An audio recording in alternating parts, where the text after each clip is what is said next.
How good is the start? It's a good start. It's a great start. Yeah, it's the first win. And why do we play? You play to win the game. And what do we want? I want winners. I'm not bipartisan. I'm not bipolar. I'm not Biden. I'm by winning. I win here and I win there.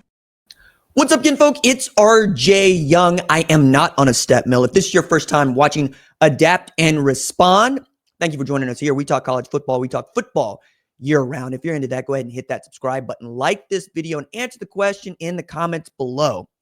Do you believe that Oklahoma will throw down a marker against the Michigan Wolverines on Saturday when the Wolverines show up to Norman and we throw down a top 25 matchup that is the biggest game on the schedule this week? Number 15 Michigan at number 18 Oklahoma. And frankly, this is the game that I believe Ben Arbuckle, John Mateer, and Brent Venables can signal to the rest of the country, yes, we are here to compete, not just to make the college football playoff, but for the SEC championship by beating one of the class Big Ten teams in college football. Now, there's a couple ways I think this game can go, right? And I know a way in which Oklahoma can win it, and I know a way in which Michigan can win it. And as much as I am going to be watching what John Mateer can do and what Ben Arbuckle's play calling is like, we know that they have the goods, right? We saw John Mateer set a record in a debut by a quarterback for most passing yards for 392, breaking Baker Mayfield's debut record, right? And I think when you talk about Oklahoma now, you're going to be talking about him. We also would like to see Deion Burks have a big game. He has something to prove against Michigan.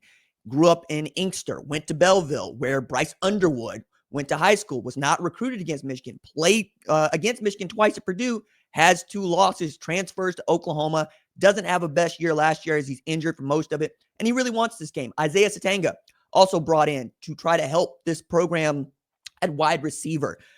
But for Oklahoma, you're not going to be able to just throw the ball and win the game. If it's a shootout, yeah, sure, Oklahoma can win that. But I don't think Michigan is going to let this game turn into a shootout because that's just not the kind of football that Sharon Moore's team is going to play. They want to run the ball and they want to be stout in their front seven. I don't think that Oklahoma has an advantage trying to run the football at that Michigan front seven. I think they're prepared for it. And frankly, I don't think that Oklahoma is good enough to run the football on Michigan with any sort of regularity in 4, 5, 6 yards per carry. I think that you're going to have to run the football to set up what you want to do downfield, which is what I would be preparing for if I'm Wink Martindale. We're always going to be prepared for safeties that are being baited to bite down so that we can get wide receivers over the top. That's not what you want if you're Michigan. But on the other side, see Chip Lindsey, who has a really great tailback in Justice Haynes, went for 159 against New Mexico. I think when you're talking about a shootout, you're talking about Oklahoma because Brent Venables is on the other side, and that's a true freshman quarterback. I realize that it is a very talented true freshman quarterback. And if you're Michigan, you are thinking we can be what 2018 Clemson was. We have a guy who is that talented and we're that good on defense. If we can find an outlet that is serviceable at wide receiver, we're going to be okay. We know what we have in Marlon Klein. We think Donovan McCulley is going to be a guy. And if Bryce Underwood can make some plays, you're right there. I also believe that we saw Michigan leave some plays on the field against New Mexico in the passing game. So that is where a lot of your focus is going to be. How can you get these matchups and how can you exploit them? This is also the moment when it all needs to come together for Brent Venables, right? A loss here is not going to torpedo the season, but it certainly is not going to make anybody feel good, especially if you get trounced in this game. This game feels to me like it could have the same sort of implications as Florida State and Alabama last week. Now, the two teams are closer together. One team is coming off of, a pretty bad season, but it's not 2-10. And as much as I would like to point out, yeah, Michigan won only 8 games. They did this without a serviceable quarterback. Davis Warren threw for 1,199 yards. Now they got a quarterback. They got a guy that went for 250 in his first start at a program that doesn't really need a 3,000-yard passer to be great. As a matter of fact, J.J. McCarthy threw for just over 2,900 yards in 15 games, and they ran the table, right? 15-0. You know this if you are Brent Venables. You know that it's going to be on your defense. It's going to be on your front seven to try to stop Justice Haynes and Jordan Marshall from doing much of anything, and then get Bryce Underwood in 3rd and long and then confuse him. Get your simulated pressures going. Drop guys down. Make Kendall Daniels do a lot of work at linebacker, at edge, over the top. Make sure that Peyton Bowen is in on this game. We got Gentry Williams back in the saddle for this one on Saturday. Oklahoma has everything to gain from this win. This is the big one on the schedule. Yes, there's Texas coming up, and yes, there's a loaded SEC schedule that they got to play. But we believe that the winner of this game probably put themselves in a really great position to make the playoff, because we expect this game to be an indication of playoff caliber football. Michigan is right there. They know that they got the better of Ohio State the last 4 years. Ohio State, which is the number 1 team in the country, right? They realize that if they play their best football, no matter who it is against, they can win. Oklahoma is trying to find that for themselves, and it is harder to find form that you not showed before than it is to regain form that you know you have. For Oklahoma, the big win against Alabama was was with Jackson Arnold at quarterback, right? That's the one. You don't really run that kind of offense anymore.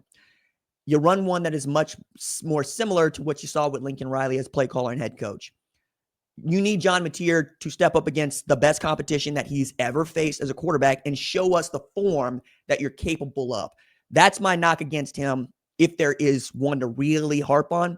Yeah, he went for 3,100 yards passing, over 800 yards rushing, but he didn't beat anybody that we actually cared about. As a matter of fact, Ashton Jeanty put together his Heisman tape basically on a John Mateer-led defense. A John Mateer-led Washington State. He obviously did not play defense.